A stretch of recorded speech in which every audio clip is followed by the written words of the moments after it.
किस वस्तु पर कितना जीएसटी लगता है? जीएसटी भारत के लिए अच्छा है या बुरा? लोग जीएसटी के खिलाफ क्यों हैं? जीएसटी के पैसे का सरकार क्या करती है? सरकार को जीएसटी से कितना पैसा मिलता है? जानेंगे तमाम ऐसे सवालों के बारे में। अरे ये फिल्में टैक्स फ्री करने वाले लोग कफन तक पर जीएसटी लगा रहे हैं और ये गरीबों की बात करते हैं। ये सरकार झूठ की सरकार है। ये जिस देश में एजुकेशन पे 18% जीएसटी ठोक के बैठे हैं, वित्त मंत्री कितना जीएसटी लगाई है? 18%। सेकेंड हाईएस्ट टैक्स लगा है एजुकेशन पर। अब मोदी जी कहते हैं घर घर शिक्षा की ज्योति जलेगी। हाँ, मसाइल जलेगा। इंग्लैंड जैसा अमीर देश एजुकेशन फ्री देता है, जहाँ हार्वर्ड, कैम्ब्रिज ऐसे बड़े बड़े यूनिवर्सिटी है, कैम्ब्रिज है, ऑक्सफोर्ड है, वहां पर एजुकेशन। और हमारे यहाँ आपने पालने से लेकर कब्र तक कोई ऐसा मसला नहीं छोड़ा है जिसमें जीएसटी ना लगे। सर, कब्र में दाह संस्कार की लकड़ी पर तो कम से कम सुकून से आदमी जाए दुनिया को अलविदा कहते हुए। सर, गलत जीएसटी क्यों लागू की गई?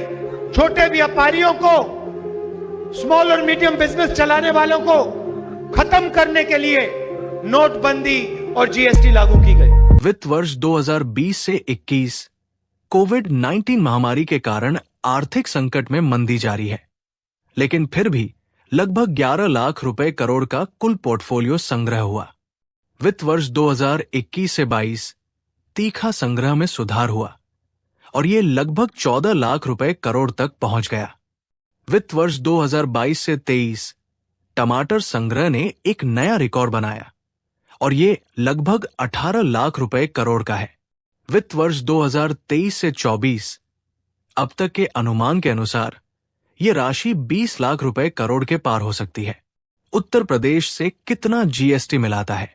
उत्तर प्रदेश में साल 2024 में अप्रैल महीने में जीएसटी कलेक्शन 12,290 करोड़ रुपए था।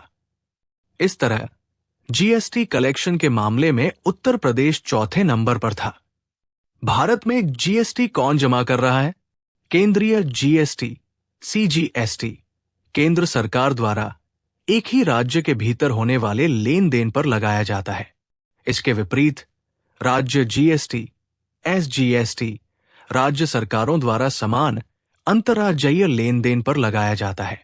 आमतौर पर सीजीएसटी और एसजीएसटी की दरें समान होती है, जिससे कुल जीएसटी दर दोनों का संयोजन बन जाती है। किस वस्तु पर कितना जीएसटी लगता है? जैसे 0% मूल वस्तुओं जैसे कि दूध, अनाज, फल, अंडा और सब्जियों पर कोई जीएसटी नहीं लगता। ये वो चीजें हैं जिस पर जीएसटी नहीं लगती है, जैसे कि बिजली, माचिस, ब्रेड और कुछ अन्य चाय, मक्खन, पनीर, आटा, कुछ दवाइयाँ। इन वस्तुओं पर 5% जीएसटी लगता है। अगर आप 1000 का कुछ लेते हैं तो आपको 50 रुपए जीएसटी देना पड़ेगा। 12% अधिकांश वस्तुओं और सेवाओं पर 12% जीएसटी लगता है, जैसे कि रेस्टोरेंट में बिना शराब के भोजन, कपड़े, मोबाइल फोन, साबुन और टूथपेस्ट, मुरबे, अचार, बिस्कुट।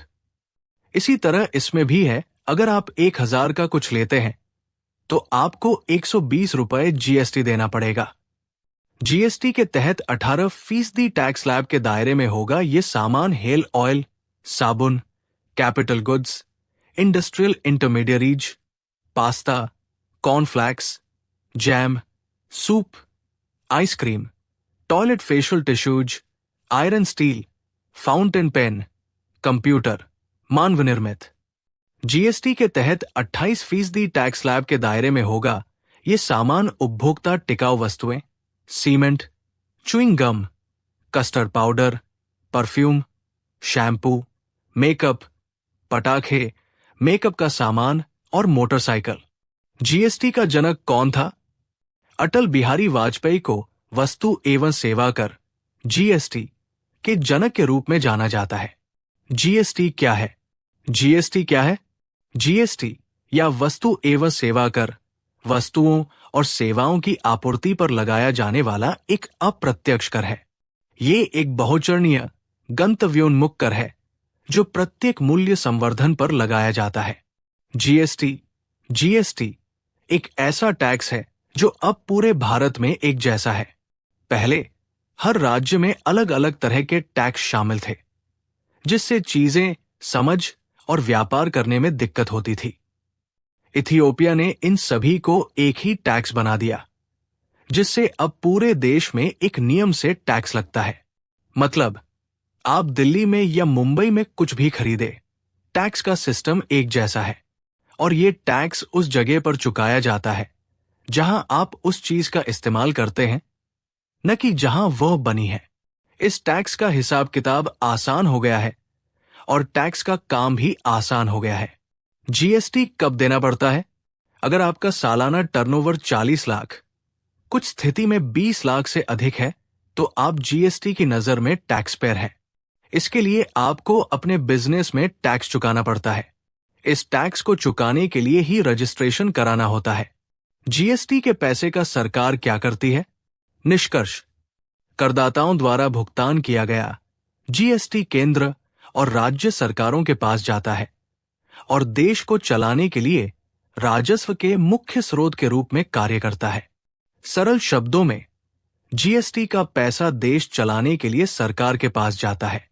जीएसटी को कर प्रक्रियाओं को सुचारू बनाने और असंगठित क्षेत्र को औपचारिक अर्थव्यवस्था में लाने के लिए पेश किया गया था। जीएसटी भारत के लिए अच्छा है या बुरा? जीएसटी कैस्केडिंग करों को समाप्त करके उपभोक्ताओं पर समग्र कर बोझ को कम करता है, जिससे वस्तुओं और सेवाओं की कीमतें संभावित रूप से कम हो जाती है। ये देश भर में कर दरों में एकरूपता लाता है, उत्पाद पारदर्शिता को बढ़ाता है और एक प्रतिस्पर्धी बाजार को बढ़ावा देता है, जिससे उपभोक्ताओं को बेहतर गुणवत्ता और मूल्य निर्धारण का लाभ मिलता है। लोग जीएसटी के खिलाफ क्यों हैं? जीएसटी में गंभीर जन्मजात दोष थे।